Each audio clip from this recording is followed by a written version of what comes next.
Hello friends, గత కొంతకాలంగా నేను ఒక వ్యక్తి మీద చేస్తున్న కామెంట్స్కి చాలా వివాదాస్పదంగా ఉన్నాయి అని చాలా కామెంట్స్ వచ్చాయి, చాలా విమర్శలు వచ్చాయి. దానికి నేను సమాధానం చెప్పాల్సినటువంటి అవసరం ఏర్పడింది. దేనికంటే యాక్చువల్గా నేను ఇలాంటి కాంట్రవర్సీలు కానీ లేకపోతే వివాదాలు జోలుకొని వెళ్ళను. ఇలాంటి కాంట్రవర్సీస్ వివాదాలకి వెళ్ళి ఫోకస్ అవ్వాల్సిన అవసరం నాకు లేదు. నాకున్నటువంటి రికగ్నిషన్ నాకు చాలు, నాకున్న పేరు చాలు. నేను ఎప్పుడూ పేరు ప్రఖ్యాత వెంట పడలేదు. సో నేను ఇచ్చిన కామెంట్స్కి ఒక పర్పస్ ఉంది. చాలామంది ఏమనుకున్నారంటే పవన్ కళ్యాణ్ నాకు ఎవరో తెలియదు అన్నారు కాబట్టి దానికి కౌంటర్ ఇచ్చారు. ఒక మాటకేనో లేకపోతే ఒక్క మాటకే అంత ఫీల్ అయిపోతే ఎట్లాగా, సరే ఇచ్చింది ఏదో ఇచ్చారు కదా, మళ్ళీ ఎందుకు ఇవ్వాలి అన్నారు కదా. దానికి నా సమాధానం ఏంటంటే, ఆ వ్యక్తి ఇప్పటికి 6 సార్లు మా ఫ్యామిలీ మీద, మా అన్న తమ్ముల మీద కామెంట్ చేశాడు. మా అన్న తమ్ముల మీద కామెంట్ చేసినందుకు నేను తిరిగి కౌంటర్ చేసింది చాలా సరదాగా నవ్వుతూ ఫన్నీగా చేశాను తప్ప సీరియస్గా చేయలే. యాక్చువల్గా చెప్పాలంటే నేను అసలు ఆ వ్యక్తిని టార్గెటే చేయలే. నేను 100% ఆ వ్యక్తిని టార్గెట్ చేయాలి. కానీ టార్గెట్ చేస్తారని మీరు భావిస్తున్నారు కదా, అయితే ఓకే.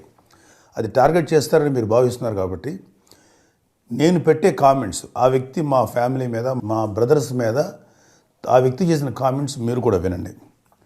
చాలామంది అనుకున్నారు అతను ఒక కామెంట్తో వదిలిపెట్టాడని. లేదు, గత కొద్ది కాలంగా ఒక 5-6 ఏళ్ళ నుంచి అతను పెట్టిన కామెంట్లు ఒకసారి మీరు వినండి.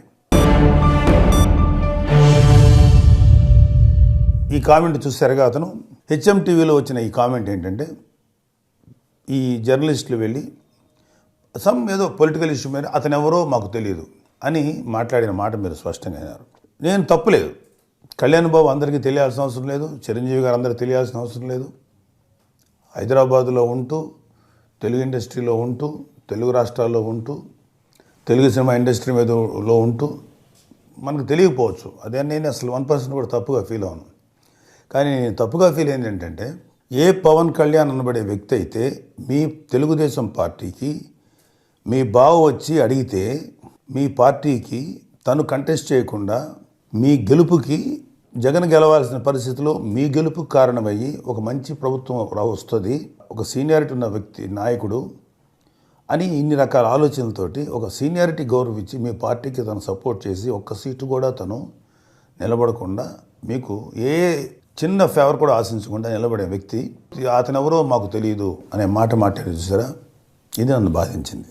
సో పార్టీకి పనిచేసి మీ పార్టీ గెలవడానికి కృషి చేసిన ఒక వ్యక్తినే మీరు తెలియదు అన్నప్పుడు అసలు మీరెవరు, మీరు తెలియదని అంటే మీరు ఎందుకు అంత ఫీల్ అవుతున్నారు?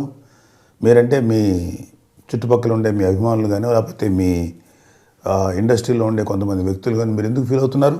మీరైతే అనయచ్చు, కానీ మేము మాత్రం తిరిగి మీరు ఎవరో తెలియదంటే కోపం వస్తుందా? This is not right.